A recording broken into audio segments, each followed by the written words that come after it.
Hello दोस्तों, कैसे हैं आप सब लोग। उम्मीद करता हूँ आप सब लोग स्वस्थ होंगे, मस्त होंगे, आपकी पढ़ाई अच्छे से चल रही होगी और आप भी अच्छे से पढ़ रहे होंगे। तो पिछले वीडियो में हमने पढ़ा था पाषाण युग के बारे में। पूर्व पाषाण काल, मध्य पाषाण काल, उत्तर पाषाण काल, नव पाषाण काल। वो हमारा पूरा हो गया था। आज हम पढ़ेंगे सभ्यता के बारे में। तो भारत की जो सबसे पुरानी सभ्यता थी वो थी सिंधु घाटी सभ्यता। यहाँ पे लिख देता हूँ, सिंधु घाटी सभ्यता। सिंधु घाटी सभ्यता का जो उत्खनन हुआ था वो दो स्तरों में हुआ था। एक हुआ था हड़प्पा और एक हुआ था मोहनजोदड़ो। मोहनजोदारो मोहनजोदारो इसका उत्खनन हुआ था 1921 में और इसका हुआ था 1922 में। हड़प्पा का जो उत्खनन किया था वो किया था दयाराम साहनी।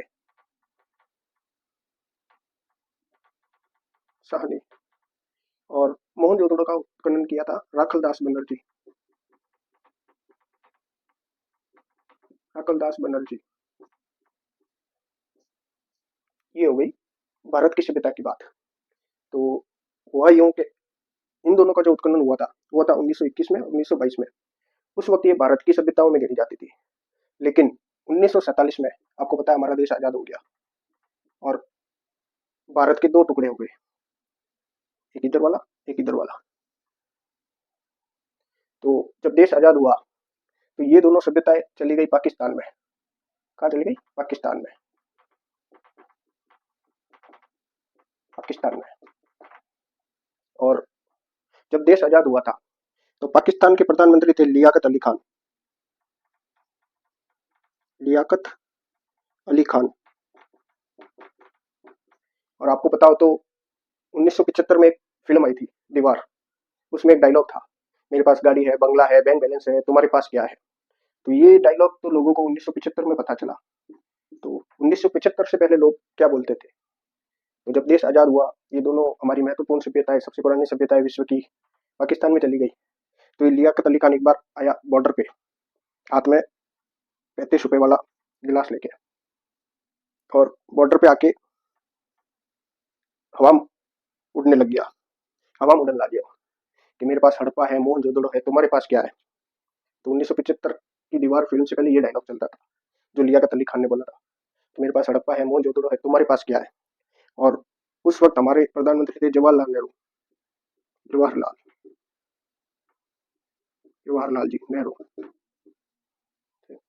तो नेहरू जी ने सोचा कि यार ये तो बेइज्जती हो गई हमारी। तो नेहरू जी ने सोचा भी मुझे भी सिंधु घाटी सभ्यता की तर्ज पर भारत में कोई ना कोई सभ्यता चाहिए। इसने बेइज्जती कर दी मेरी। तो हुआ यूं कि यहाँ से एक नदी निकलती है राजस्थान में, यहाँ से एक नदी आती है राजस्थान में।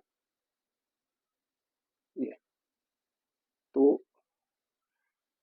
आपने नाम सुना होगा, एलपी टेसिटोरी। LP Tessitori.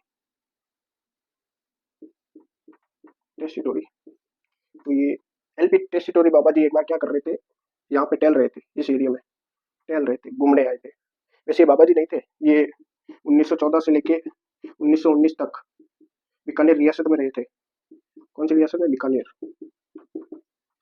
तो उस वक्त इन्होंने कहा था कि यहाँ पे कुछ है, तो किसी ने ध्यान दिया नहीं। और कब कहा था? 1914 से 1919 के बीच में जब ये यहाँ पे रहे थे। तो हुआ यूं कि उस वक्त इनकी बातों को किसी ने ध्यान दिया नहीं। तो फिर नेहरू जी ने कहा कि मुझे भी ऐसी कैसी जगह यहाँ पे चाहिए।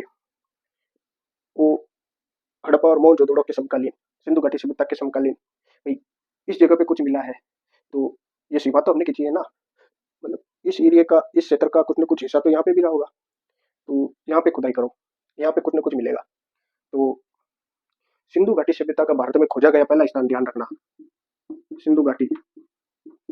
सिंधु घाटी भारत में खोजा खोजा प्रथम स्थान था रोपड़, पंजाब। पंजाब खोजा गया था। तो वहां से कुछ मिला नहीं खास। तो नेहरू जी ने बोला कि कहीं और जगह खोदो।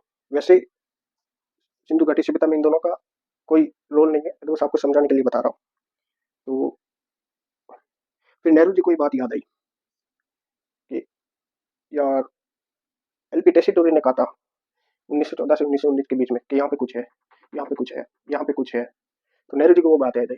फिर इन्होंने इनको वहाँ पे भेजा कि यहाँ पे कुछ खोदो, कुछ ना कुछ मिलेगा, कुछ ना कुछ मिलेगा। तो ये सब कस्सी फावड़ा सब लेकर यहाँ पे आ गए। तो ये ध्यान रखना, अब यहाँ से शुरू होती है, जो यहाँ से एक सभ्यता मिलेगी, कालीबंगा। यहाँ से हम पढ़ते हैं कालीबंगा। कालीबंगा सभ्यता सबसे महत्वपूर्ण सभ्यता है राजस्थान की, और किसी न किसी परीक्षा में किसी न किसी तरह से इस सभ्यता से सवाल आता ही आता है। आज हम इस सभ्यता का पूरी तरह निचोड़ निकाल लेंगे, मतलब इस तरीके से इस सभ्यता को देखेंगे, पूरी सभ्यता ए से लेकर जेड तक।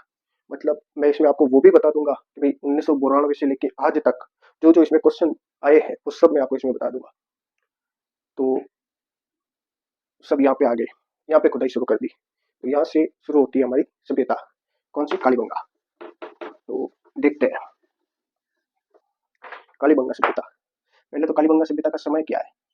वही है जो सिंधु घाटी सभ्यता का होगा, इसके समकालीन 2350 से 2350 ईसा पूर्व से 1750 ईसा पूर्व, 1750 ईसा पूर्व। और यहाँ से एक नदी निकलती है यहाँ पे। मतलब ये ध्यान रखना कि कालीबंगा सभ्यता के बारे में सर्वप्रथम जानकारी देने वाला व्यक्ति एलपी टेसीटोरी। टेसीटोरी, ये सवाल पूछा हुआ है पिछले किसी एग्जाम में कि कालीबंगा सभ्यता के बारे में सर्वप्रथम जानकारी किसने दी थी या फिर खोज किसने की थी सर्वप्रथम। आप सब जगह अमलानंद घोष पढ़ते होंगे, लेकिन सर्वप्रथम जानकारी देने वाले थे एलपी टेसीटोरी। और यहाँ पे आए 1951-52 में, 51-52 में इस क्षेत्र के आसपास, ये कौन सा जिला है? गंगानगर। और ये कौन सा? हनुमानगढ़। इस क्षेत्र के आसपास ये कौन सी नदी है? गग्गर नदी। गग्गर नदी। तो गग्गर नदी के किनारे पर यहाँ पे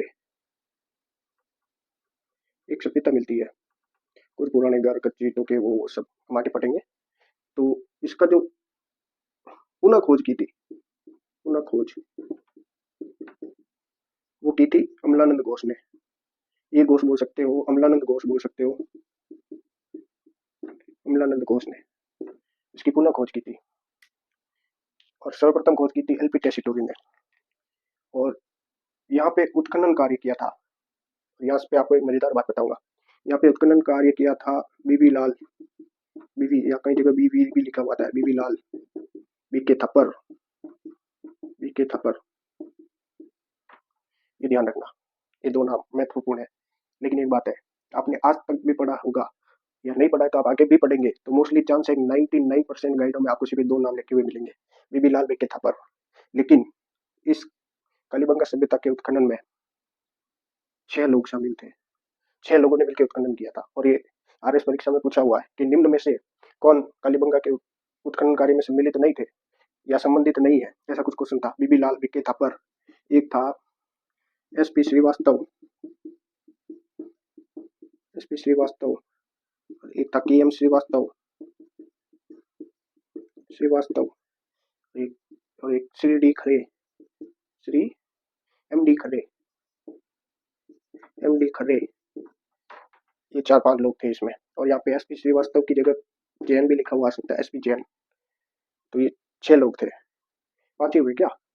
एक इसमें थे जेपी जोशी, जेपी जोशी, थोड़ा ध्यान रखना। मतलब पिछली आरएस परीक्षा में, किसी आरएस परीक्षा में पूछा हुआ है कि निम्न में से कौन कालीबंगा सभ्यता के उत्खनन से संबंधित नहीं थे। उसमें एक दिया हुआ था विक्की थापर, एसपी श्रीवास्तव, केएम श्रीवास्तव और एक दूसरा नाम था। तो ये ज्यादातर 4 नाम लोगों को पता नहीं होते स्टूडेंट्स को, तो ये भी थोड़ा ध्यान रखिएगा। 6 लोग थे इसके उत्खनन में। और ये जो है कालीबंगा सभ्यता, आपको सबसे पहले है ना दिशाओं का ज्ञान होना आवश्यक है। दिशाओं का ज्ञान मतलब सबसे ऊपर, भले आप किसी भी दिशा में हो, सबसे ऊपर होगा उत्तर, नीचे होगा दक्षिण। और ये आप ऐसे करते हो क्या बनता है? ये बी, ये बनता है बी, बाया, दाया। तो ये जो आपका दाया हाथ है वो होगा पूर्व दिशा में, और ये होगा पश्चिम दिशा में, मतलब उत्तर पूर्व, उत्तर दक्षिण पूर्व पश्चिम, ध्यान रखना। तो ये है दिशाएं। तो ये जो कालीबंगा सभ्यता मिली थी, तो ये हनुमानगढ़ जिले को देखो आप। तो हनुमानगढ़ जिला ये हो गया, इसकी उत्तर दिशा ये हो गई, दक्षिण दिशा ये हो गई इसकी, पूर्व दिशा ये हो गई, पश्चिम दिशा इसकी। क्या? तो ये जो सभ्यता मिली थी ना, ये मिली थी दक्षिण पश्चिम में। ये भी सवाल पूछा हुआ है कि कालीबंगा सभ्यता हनुमानगढ़ जिले के किस दिशा में मिली थी? दक्षिण पश्चिम में। तो ये ध्यान रखना, थोड़ी दिशा दक्षिण पश्चिम में मिली थी, दक्षिण पश्चिम में मिली थी।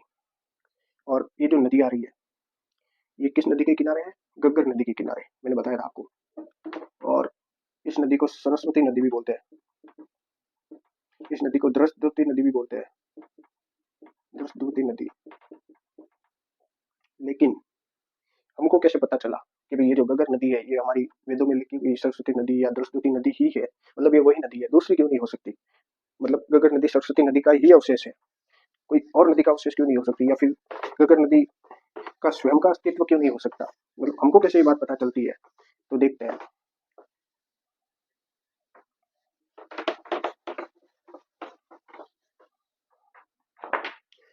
देखते हैं सभ्यता कालीबंगा।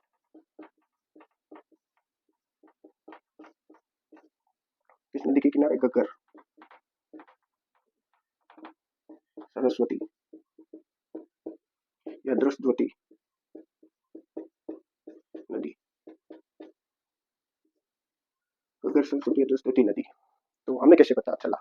तो 1942 में एक सर्वे हुआ था, मतलब एक सर्वे किया गया था। ये survey work of ancient sites along the lost Saraswati river, उस सर्वे का नाम था। ये सर्वे वर्क ऑफ, क्या नाम था? ए सर्वे वर्क ऑफ, ये सर्वे वर्क ऑफ अलोंग, ये survey work of ancient sites, ancient, ancient, ancient sites along along the lost Saraswati river, Saraswati river. ये एक सर्वे होता, इस सर्वे का नाम था इस survey work of ancient sites along the lost Saraswati river. ये सर्वे किया था ओरेल स्टेन ने 1942 में। ओरेल ओरेल स्टेन तो किया था 1942 में। तो इन्होंने एक सर्वे किया था, उस सर्वे का नाम था ये। तो उस सर्वे के माध्यम से हमें पता चला कि भाई ये जो हमारी घग्गर नदी है यही पुरानी सरस्वती नदी और द्रष्टद्वती नदी का अवशेष है। तो ये भी सवाल पूछा हुआ है कि इस survey work of ancient sites along the lost Saraswati river किसका कार्य है? तो ऑप्शन है ओरेल स्टेन का, ये थोड़ा ध्यान रखिएगा। और मैंने इसके बारे में उत्खनन किसने किया मैंने आपको बता दिया। सर्वप्रथम इसकी खोज की थी वो की थी एल पी टेस्टिटोरी ने। इसकी पुनः खोज की थी अमलानंद घोष ने। और 6 इनके उत्खनन करता रहे हैं, और वो भी मैंने आपको बता दिया। और इसका जो उत्खनन कार्य किया गया था वो क्या गया था? भारतीय पुरातात्विक विभाग, पुरातात्विक विभाग द्वारा। और इसकी जो खोज की थी अमलानंद घोष ने वो की थी 1951 में, मैंने बताया था, अमलानंद घोष। और लेकिन भारतीय पुरातात्विक विभाग द्वारा इसका उत्खनन किया गया था 1962 से लेकर 69 तक। इसमें 6 उत्खननकर्ता शामिल रहे। तो मैंने आपको पीछे मैंने आपको इसके नाम बता दिए थे। बी लाल, बी के थापर, एस पी श्रीवास्तव, के एम श्रीवास्तव और जे पी जोशी है और श्री एम डी खरे है। इनके निर्देशन में उत्खनन कार्य हुआ था, ये थोड़ा ध्यान रखिएगा। और 1961 से 69 के मध्य ये हुआ था उत्खनन कार्य। अब एक चीज इनके बारे में पढ़ते हैं।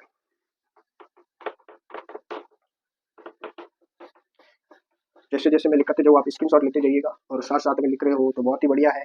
अगर नहीं लिख रहे हो तो आप स्क्रीनशॉट ले लीजिएगा, बाद में लिख लीजिएगा।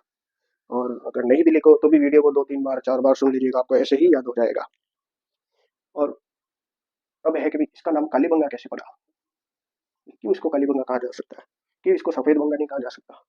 या कोई और कलर के नाम से इसको क्यों बुलाया जा सकता, या इसका और क्यों कोई नाम नहीं हो सकता? वो इसलिए है कि यहाँ से जो सर्वप्रथम खुदाई में मिली थी ना, सबसे पहले सर्वप्रथम वो मिली थी काली चूड़िया, काली चूड़िया, काली चूड़िया, चूड़ी छोटी मात्रा की बड़ी आएगी, चलो जो भी है आप समझ लेना। काली चूड़िया यहाँ से सर्वप्रथम प्राप्त हुई थी। तो काली चूड़िया मिली थी, इसलिए काली का तो काली ले लिया, और चूड़िया चूड़िया मतलब पंजाबी भाषा में इसको बंगा बोलते हैं क्या। तो चूड़िया को पंजाबी भाषा में बंगा बोलते हैं। पंजाब में क्यों, हमारे राजस्थानी और गुजराती में भी बोलते हैं बंगड़ी। बंगड़ी बंगड़ी बोलते हैं चूड़ी को। तो चूड़ी को बंगा भी बोलते हैं, इसलिए पंजाबी भाषा में इसका नाम कालीबंगा रखा गया था। या आप ऐसे सोच सकते हो भाई सिंधु घाटी सभ्यता के बाद में खोजा गया पहला स्थान रोपड़ कहाँ पे था, पंजाब। पहला स्थान पंजाब में खोजा गया था, इसलिए पंजाबी भाषा में इसका नाम काली चूड़िया रखा। ये कैसे भी करो, हमको तो सूत्र सेट करना है याद होने जैसा। यहाँ से सर्वप्रथम काली चूड़िया मिली थी, इसलिए इसका नाम कालीबंगा रखा गया था। और अब है यहाँ से काली चूड़िया मिली। राजस्थान की सबसे प्राचीन सभ्यता है ये थोड़ा ध्यान रखना। पंजाबी भाषा में बंगा का अर्थ होता है चूड़िया, इसकी खोज मैंने आपको बताई दी। और ये एक सभ्यता है ना, सिंधु घाटी सभ्यता मतलब कालीबंगा सभ्यता, ये नगर नियोजन पर आधारित है। नगर नियोजन मतलब कि यहाँ पे सब चीजें है ना सुव्यवस्थित तरीके से है। मतलब कि यहाँ पर सड़कें एक दूसरे को काटती है समकोण पर बहुत व्यवस्थित तरीके से बसा हुआ नगर है। समकोण पर एक दूसरे को सड़कें काटती है। यहाँ पर समकोण में जुते हुए खेत मिले हैं, वो हम सब आगे देखेंगे। और यहाँ पे एक घर मिला है, ये पक्की ईंटों का घर मिला है। क्या मिला, पक्की ईंटों से बना घर, पक्की ईंटों से बना घर। साथ ही साथ यहाँ पे कच्ची ईंटों से बना घर भी मिला है।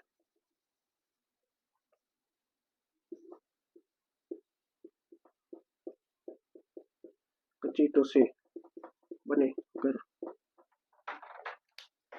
तो यहाँ पर पक्की ईंटों से और कच्ची ईंटों से दोनों प्रकार के घर मिले हैं। और ये जो सिंधु घाटी सभ्यता है ना, इसके अन्य स्थलों पर सिर्फ पक्की ईंटों से बने हुए घर मिले हैं। लेकिन सिंधु घाटी सभ्यता का कालीबंगा ये एकमात्र स्थल है जहाँ से कच्ची ईंटों से भी घर मिले हैं। मतलब यहाँ पर कुछ लोग पैसे वाले भी थे और कुछ लोग बिना पैसे वाले भी थे। तो इसलिए इस कालीबंगा सभ्यता का दूसरा नाम है दीनहीन बस्ती। दीनहीन बस्ती, कालीबंगा सभ्यता को दीनहीन बस्ती के नाम से भी कहा जाता है। ये थोड़ा देखना,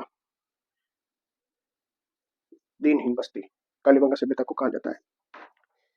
और यहाँ पर एक स्वास्तिक का चिन्ह मिला है, सही बड़ा है, सही होना चाहिए। यहाँ पर एक स्वास्तिक का चिन्ह मिला है, स्वास्तिक स्वास्तिक मिला है यहाँ से। और यहाँ से जुते हुए खेत भी मिले हैं, जुते हुए खेत समकोण पर काटते हुए जुते हुए खेत मिले यहाँ पे। मतलब ये लोग वहाँ पर उस वक्त फसल उगाया करते थे, एक साथ दो फसलों के जुते हुए खेत, जोत भूमि मिली है यहाँ से। जोत भूमि, जोत भूमि का मतलब होता है जुते हुए खेत, जुते हुए खेत। और जुते हुए खेत में किन किन फसलों के साक्ष्य मिले, गेहूं और जौ, गेहूं और जौ आप लोगों ने यही पढ़ा होगा। लेकिन एक बात ध्यान रखना, ये लोग है ना चना सरसों से भी परिचित थे, चना और सरसों से भी ये लोग परिचित थे। और बाजरा, चना सरसों बाजरा, इनसे भी ये परिचित थे, यहाँ से इनके भी अवशेष मिले हैं। और यहाँ से सिंधु घाटी सभ्यता का एकमात्र स्थल है कालीबंगा जहाँ से मातृ देवी की कोई मूर्ति नहीं मिली है। यहाँ से मातृ देवी की मूर्ति मूर्ति नहीं मिली है, एकमात्र स्थल है। बाकी सिंधु घाटी सभ्यता के अनेक स्थल है जहाँ से मातृ देवी की किसी न किसी प्रकार में मूर्ति मिली, यहाँ से कोई मूर्ति नहीं मिली है मातृ देवी की। क्या, और यहाँ पर युग्म समाधियां मिली है, युग्म समाधियां, दो लोगों को यहाँ पे गाड़ा गया। युग्म का मतलब होता है एक साथ दो लोगों को गाड़ना, युग्म समाधियां, समाधियां मिली है एक साथ दो। इससे पता चलता है कि ये लोग शव को गाड़ते थे, जलाते नहीं थे, शव गाड़ते थे। युग्म समाधियां मिली है यहाँ से। और यहाँ से तंदूर की तरह चूल्हे मिले हैं। आप कहीं पे जाते हो शादी ब्याह में तो वहाँ पर आपने तंदूर की तरफ बड़े बड़े चूल्हे देखे होंगे जिसके अंदर तंदूरी रोटी बनती है। यहाँ पे तो आज से हजारों साल पहले यहाँ पे तंदूर के चूल्हे तंदूर के चूल्हे मिले हैं। और यहाँ से अग्नि वेदिकाएं मिली है, कितनी, 7, ये भी पूछा हुआ है, 7 अग्नि वेदिकाएं,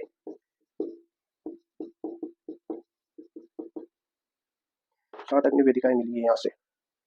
थोड़ा अब साथ साथ में लिखते जाइएगा, आपको या साथ में लिख रहे हो तो अच्छी बात है, नहीं तो आप स्क्रीनशॉट ले लीजिएगा, बाद में लिख लीजिएगा इनको। और यहाँ पे जो घर होते थे ना, जो मैंने बताया यहाँ पे पक्की ईंटों से कच्ची ईंटों से घर बने होते हैं, ये सिंधु घाटी सभ्यता का एकमात्र स्थल है कालीबंगा, जहाँ कमरों में ऊपर की ओर छेद किए हुए किवाड़ मिले हैं। मतलब एकमात्र स्थल है, स्क्रीनशॉट ले लीजिए आप।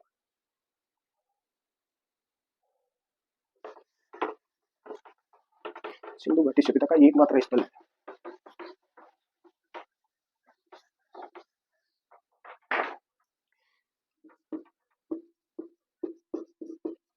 कमरे में ऊपर की ओर छेद किए हुए किवाड़ किवाड़ मिले। किवाड़ का मतलब होता है दरवाजे।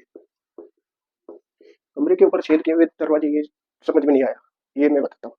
जैसे कि आप लोग बसों में जाते हो या ट्रेनों में जाते हो, आप देखते हो कि ऊपर से कोई दरवाजा खुला होता है बस में, हवा आने के लिए होता है, पता नहीं वो किस लिए होता है। या फिर आपने कार देखी होगी, कार से ऊपर एक पट्टी टाइप खुल जाता है, जिसमें मतलब वो टीवी में वगैरह से बताते हैं, तो सीट पे खड़े होकर आधी गर्दन बाहर निकाल देते हैं। तो उसी तरह जैसे कार का ऊपर से ढक्कन खुलता है ना, वैसी तरह कमरे में ऊपर से छेद किए हुए दरवाजे होते थे। तो कितने एडवांस थे उस वक्त के लोग भी, देख लीजिए आप। और यहाँ से जो मैंने आपको बताया था, आपको दिशा का ज्ञान होना चाहिए। ये हो गया उत्तर, दक्षिण, पूर्व, और ये हो गया पश्चिम। और सिंधु घाटी सभ्यता मिली है, वो मिली है दक्षिण पश्चिम में, हनुमानगढ़ जिले के दक्षिण पश्चिम में, ध्यान रखना। और मैं इस सभ्यता को थोड़ा बड़ा कर देता हूँ। मान लो ये हनुमानगढ़ जिला है, यहाँ पे नदी है, और यहाँ पे एक सभ्यता मिली है क्या, और ये हो गया उत्तर, पूर्व, दक्षिण, पश्चिम। लेकिन इसकी भी तो कोई ना कोई दिशा रही होगी ना, ये इसकी उत्तर, ये दक्षिण, ये पूर्व, ये पश्चिम। क्या, और ये जो सभ्यता मिली है हनुमानगढ़ जिले के दक्षिण पश्चिम में, और ये सभ्यता की दिशाएं हैं, ये भी तो सेम होगी ना। यहाँ पर इस सभ्यता के इस स्थान पर जो मैंने आपको जुते हुए खेत बताए थे, भाई यहाँ पर जुते हुए खेत मिले, जोत भूमि, जोत भूमि, जुते हुए खेत मिले, जिसमें गेहूं और जौ की फसलों के साक्ष्य मिले, और चना, बाजरा, सरसों के भी साक्ष्य मिले हैं। तो ये जुटे हुए खेत के अवशेष मिले थे दक्षिण पूर्व से। ये भी सवाल पूछा हुआ है, ये दोनों में आप कंफ्यूज मत हो जाना। सभ्यता तो मिली है हनुमानगढ़ जिले में, हनुमानगढ़ हनुमानगढ़ जिले में सभ्यता कहाँ से मिली है, ये मिली है दक्षिण पश्चिम में, दक्षिण पश्चिम। और जुते हुए खेत कहाँ से मिले, किस दिशा से मिले, दक्षिण पूर्व से, दक्षिण पूर्व से मिले। कंफ्यूज मत हो जाना आप। सभ्यता तो मिली है दक्षिण पश्चिम से, लेकिन जुते हुए खेत के साक्ष्य मिले हैं दक्षिण पूर्व से। ये भी क्वेश्चन पूछा हुआ है। और यहाँ से, इस सभ्यता से, यहाँ से बड़े बड़े स्नानागार और अन्नगार मिले हैं, बड़े बड़े स्नानागार और अन्नगार, स्नान करने के और अन्न रखने के कमरे मिले हैं यहाँ से। और यहाँ से भूकंप के साक्ष्य मिले हैं, भूकंप के साक्ष्य, मतलब हो सकता है उस वक्त वहाँ पे भूकंप आया हो, तो यहाँ से भूकंप के साक्ष्य मिले हैं, मतलब घरों में दरारें पड़ी हुई है, भूकंप के साक्ष्य, भूकंप के साक्ष्य मिले, साक्ष्य मिले। स्क्रीनशॉट ले लीजिए आप।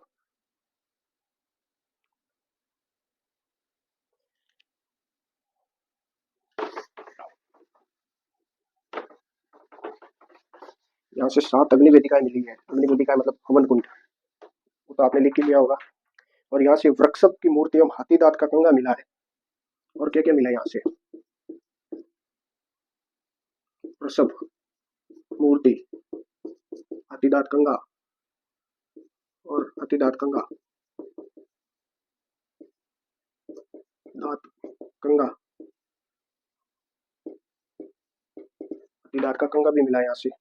और यहाँ से काले रंग के मृदभांड मिले हैं, काले रंग के मृदभांड,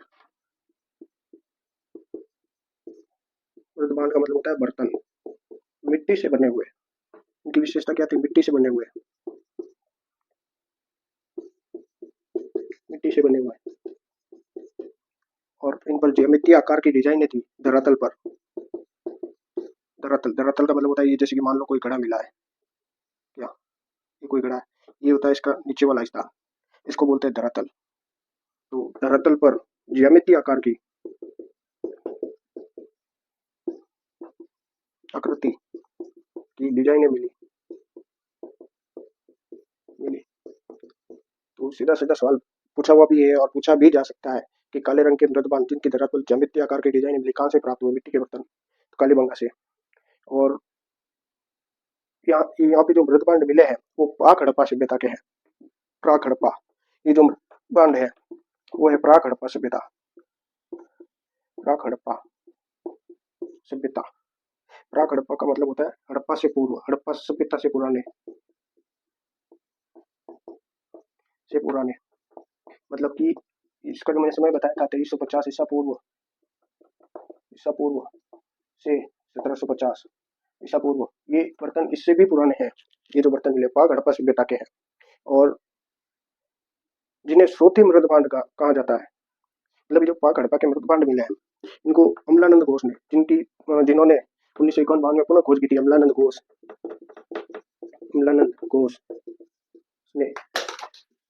घोष ने श्रोथी मृदबांध कहा है इन्हें। क्या कहा? श्रोथी मृदबांध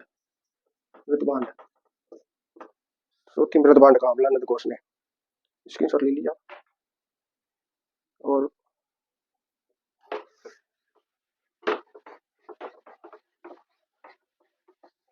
उम्मीद करता हूँ आप सब लोगों को समझ में आ रहा होगा।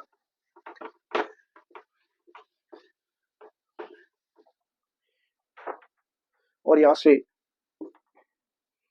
कालीबंगा सभ्यता से एक खोपड़ी मिली है 6 छेद वाली। 1 2 3 4 5 6 छेद वाली खोपड़ी मिली है। 6 छेद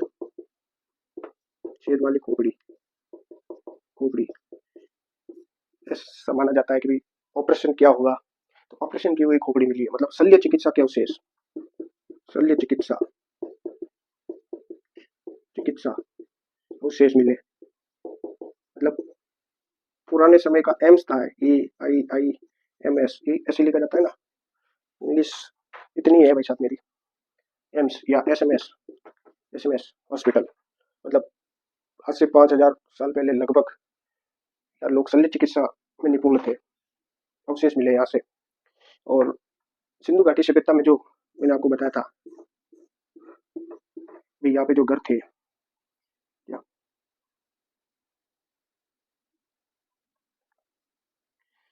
ये इनकी मुख्य सड़क है। क्या इनके घर के दरवाजे, हमारे घर के दरवाजे आमतौर पर क्या होता है मुख्य सड़क के सामने खुलते हैं, ये मेन सड़क है, यहाँ पे दरवाजा है। लेकिन कालीबंगा सभ्यता में घर के दरवाजे मुख्य सड़क पर ना खुलकर पीछे की ओर खुलते थे। मतलब घर दरवाजे पीछे की ओर खुलते थे। पता नहीं ऐसा क्यों करते थे, लेकिन पीछे की ओर इनके दरवाजे खुलते थे। और इसका एकमात्र अपवाद लोथल है जहाँ घर के दरवाजे मुख्य सड़क पर खुलते थे। ध्यान रखना। मतलब सिंधु घाटी सभ्यता जहाँ जहाँ से मिली, चाहे रोपड़ हो गया, हड़प्पा हो गया, मोहनजोदड़ो हो गया, कालीबंगा हो गया, और भी कई हैं, और भी कई सभ्यताएं हैं सिंधु घाटी सभ्यता के समकालीन या उनसे संबंधित और भी कई स्थान हैं। उन सबके दरवाजे मुख्य सड़क पर ना खुलकर पीछे खुलते थे। मतलब मुख्य सड़क मेन सड़क पर ना खुलकर पीछे खुलते थे। लेकिन इसका एकमात्र अपवाद लोथल है। लोथल कहाँ पड़ता है? गुजरात की एक सभ्यता लोथल, वो भी हड़प्पा कालीन ही है, सिंधु घाटी सभ्यता कालीन की है। इसी का अवशेष है, इसी का एक स्थल है। तो लोथल में क्या मुख्य सड़क पर खुलते थे दरवाजे? ये भी प्रश्न पूछा हुआ है कि सिंधु घाटी सभ्यता कालीबंगा सभ्यता का एकमात्र अपवाद स्थल लोथल।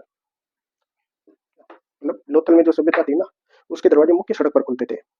और जो कालीबंगा का ये जो नगर था, ये जो मैंने नगर बताया, यहाँ पे लोग रहते थे, कच्ची ईंटों से बने, पक्की ईंटों से बने मकान थे लोगों के, जो घर थे, क्या ये दोहरी प्राचीर से घिरा हुआ था। ध्यान रखना, दोहरी प्राचीर। जैसे कि आपने पुराने किले नहीं देखे, किलों के आसपास दीवार की हुई होती है बड़ी बड़ी, तो ये पूरी सभ्यता एक दीवार के अंदर पनपी थी। मतलब एक परकोटे के अंदर, दोहरे परकोटे के अंदर। तो किले भी आजकल बने थे ना तो वो सिंगल परकोटे में बने थे, मतलब सिंगल दीवार थी। लेकिन ये जो सभ्यता थी ना ये दोहरे परकोटों वाली सभ्यता थी। मतलब दोहरी रक्षा प्राचीर से घिरा हुआ था। क्या ध्यान रखना। तो एक मिनट में लिखा ही देता हूँ उसको।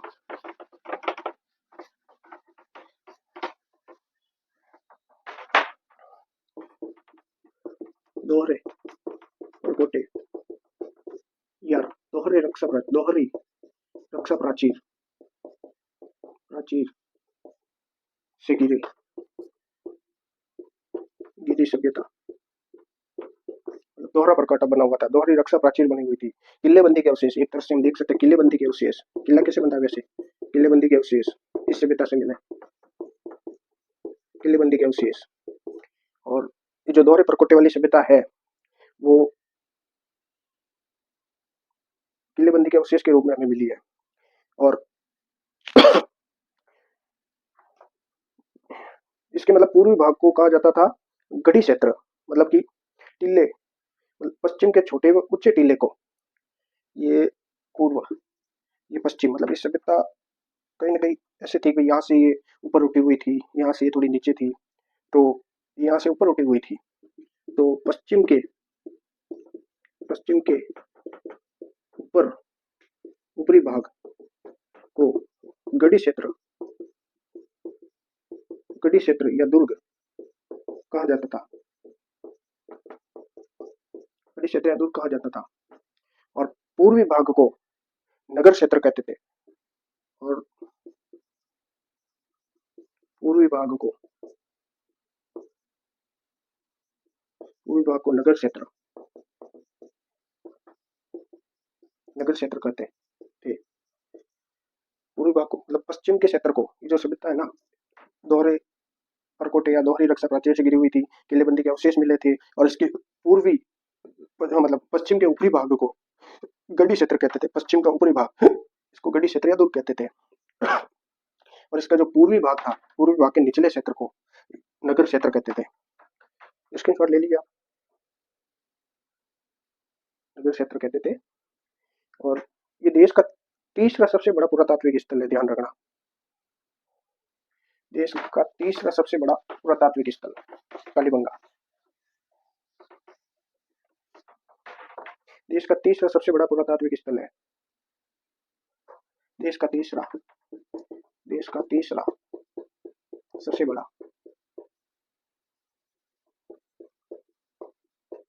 स्थल सिंधु घाटी सभ्यता का। पहला है राखीगढ़, हरियाणा में पड़ता है, और फर्स्ट नंबर पे है ये। और उसी नंबर पे पड़ता है धौलावीरा, कहाँ पड़ता है, गुजरात, सेकंड नंबर पे है। और ये हमारा तीसरे स्थान पे, थर्ड, ये थोड़ा ध्यान रखना। और जो मैंने आपको मृदबांड बताए थे पीछे, क्योंकि यहाँ पे ज्यामितीय आकृति के मृदबांड मिले हैं, मिट्टी के बने हुए बर्तन, काले मृदबांड, उनको 6 भागों में बांटा गया है, ध्यान रखना। उनको रंग के आधार पर, आकृति के आधार पर, रंग, आकृति आदि के आधार पर इनको 6 भागों में बांटा गया है, ये थोड़ा ध्यान रखना।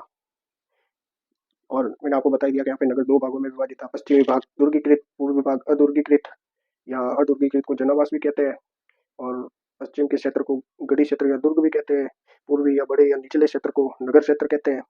यहाँ से बच्चे के कंकाल की खोपड़ी मिली है जिसमें 6 छेद है, जो शल्य चिकित्सा के प्रमाण है। और दशरथ शर्मा ने, ये थोड़ा ध्यान रखना, दशरथ शर्मा ने सिंधु घाटी सभ्यता को, दशरथ शर्मा ने कालीबंगा को, किसने कहा था, दशरथ शर्मा, मोस्टली इनके बारे में पूछा जाता है ज्यादातर, लेकिन एक नाम और याद रख लेना, पिगट, दशरथ शर्मा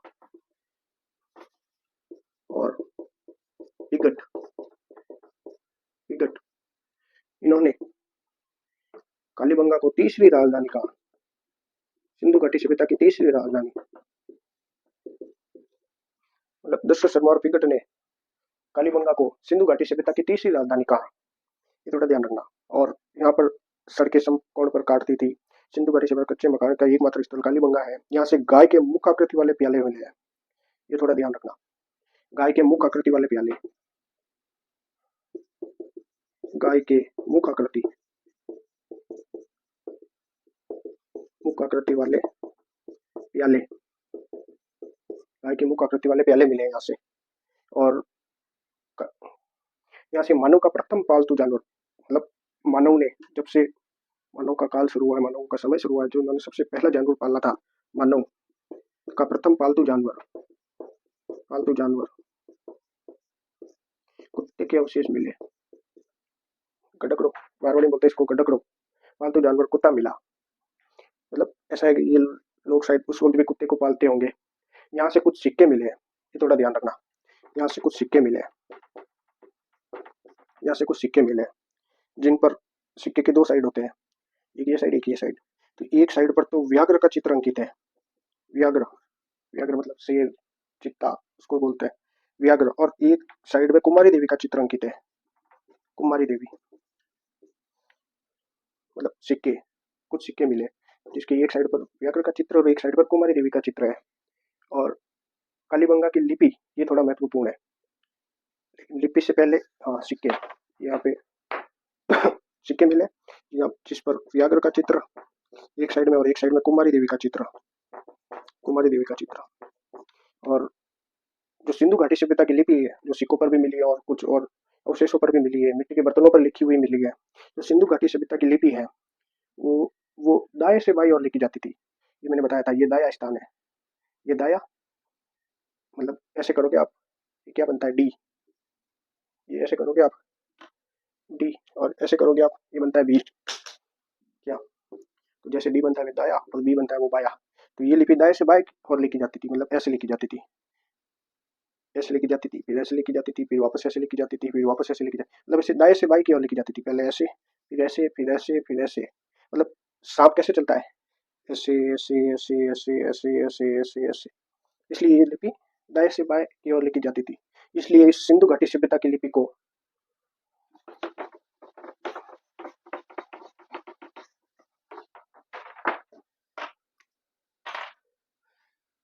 इसलिए इस लिपि को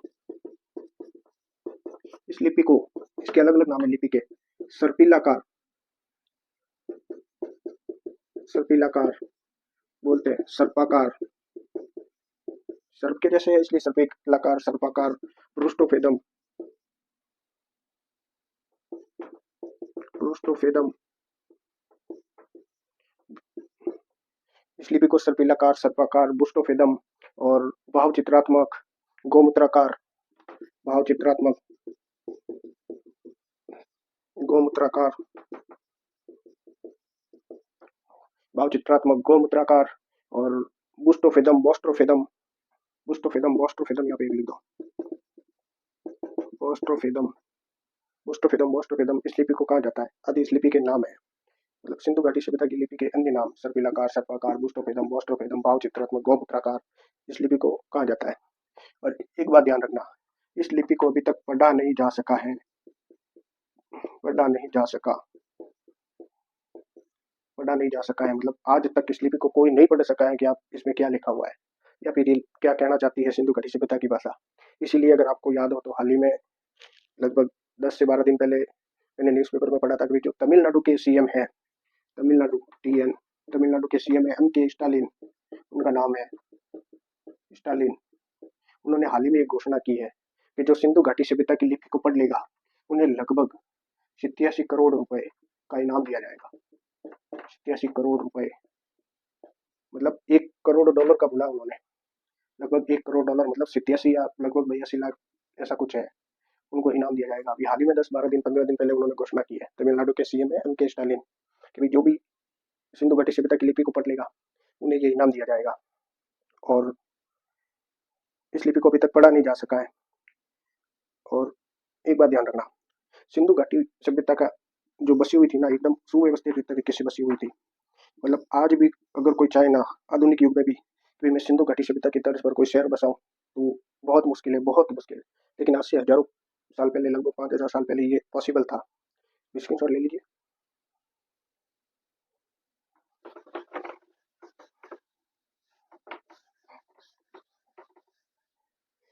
और सिंधु घाटी सभ्यता के नगर नियोजन पर आधारित राजस्थान का आधुनिक नगर, ये बात ध्यान रखना, सिंधु घाटी की तर्ज पर राजस्थान का नहीं, आप भले भारत का कह दो, भारत का तर्ज पर बसा राजस्थान या भारत का एकमात्र शहर या नगर, मतलब सिंधु घाटी सभ्यता की तर्ज पर बसा राजस्थान या भारत का एकमात्र शहर वो है जयपुर। जयपुर, जयपुर आज भी सिंधु घाटी सभ्यता की तरह बसा हुआ है, देखना कभी उसको ऊपर से ड्रोन की तरह। और यहाँ से और भी कुछ वस्तुएं प्राप्त हुई है, वो भी थोड़ी बहुत देख लेते हैं, 2-3 थोड़ी छूट गई है हमारी। तो यहाँ से गोल कुओं के साक्ष्य मिले, गोल अंडाकार, गोल या अंडाकार बोल सकते हैं, गोल अंडाकार कुओं के साक्ष्य कुएं मिले, यहाँ से कुएं मिले। और यहाँ से ऊंट पालने के साक्ष्य मिले, ऊंट पालने के साक्ष्य, ऊंट पालने के साक्ष्य मिले यहाँ से। और यहाँ पे जो भी यहाँ से ये जो मिले हैं सामान, ये सब किस में मिले, उत्खनन, स्क्रीनशॉट ले लीजिए आप। ये सब मिले उत्खनन से, मतलब खुदाई से। जैसे जैसे खुदाई करोगे वैसे वैसे सामान मिलते जाएंगे ना। जैसे हम मान लो कि कहीं पर कोई घर बना रहा हो और वहाँ पर खुदाई की जाए और मान लो वहाँ पर सोना मिलता है, तो लोग और ज़्यादा खुदाई करते हैं कि नीचे कुछ ना कुछ मिलेगा। तो वैसे ही यहाँ पे भी है कि भाई खुदाई करो, यहाँ पर खुदाई हुई, उत्खनन हुआ, तब इतने सारे यहाँ पे सामान मिले। तो ये ध्यान रखना। सिंधु घाटी सभ्यता, या मतलब सॉरी कालीबंगा सभ्यता की खुदाई है ना 5 स्तरों पर हुई है। ये सवाल पूछा हुआ, 5 स्तरों पर उत्खनन हुआ है इसका। सिंधु घाटी सभ्यता का उत्खनन कितने स्तरों पर हुआ, 5 स्तरों पर। और 5 स्तरों में से भी 2 स्तर है ना ऊपर के, वो पाक हड़प्पा के हैं, पाक हड़प्पा, पाक हड़प्पा संस्कृति। और 3 स्तर है, वो है हड़प्पा कालीन, कालीन, हड़प्पा कालीन। मतलब पाक हड़प्पा का मतलब हड़प्पा से, मतलब पहले दो जो स्तर में खुदाई हुई ना कि यहाँ पे कुछ मिला, खुदाई की कुछ मिला, तो वो है पाक हड़प्पा के, मतलब वो हड़प्पा से भी पुराने थे। और खुदा, एक स्तर और खुदा, तो वो भी हड़प्पा से पुराने अवशेष मिले। और खुदा तीसरा स्तर, तो वहां से हड़प्पा कालीन के अवशेष मिले। और खुदा चौथा स्तर, पांचवा स्तर, तो हड़प्पा कालीन अवशेष मिले। तो 2 स्तर तो पाक हड़प्पा से कालीन के हैं, और 3 स्तर है वो है हड़प्पा कालीन, मतलब हड़प्पा के समय के, और एक है हड़प्पा के समय के पहले के। ये थोड़ा ध्यान रखना। और यहाँ से कालीबंगा से देखो तांबे के बैल मिले हैं, कांच के दर्पण मिले हैं, कांच की मणियां मिली हैं। ये थोड़ा ध्यान रखना। कालीबंगा से क्या क्या मिले और क्या क्या मिले, तांबे के बैल, तांबे के बैल और कांच की मणियां, कांच की मणियां, तांबे के बैल, कांच की मणियां, कांस्य के दर्पण, कांस्य, कांस्य के दर्पण, दर्पण या कांच, कांस्य का कांच, ये भी मिला है यहाँ से। और इसमें क्या बच गया है, मेरे ख्याल से तो पूरा हो गया है।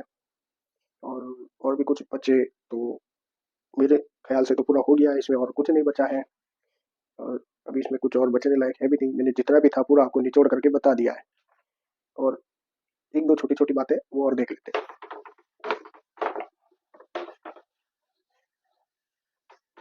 आपने ऋग्वेद का नाम सुना होगा। ऋग्वेद के 7वें मंडल की रचना इस सरस्वती नदी या गगन नदी के किनारे हुई थी, ये ध्यान रखना। ऋग्वेद,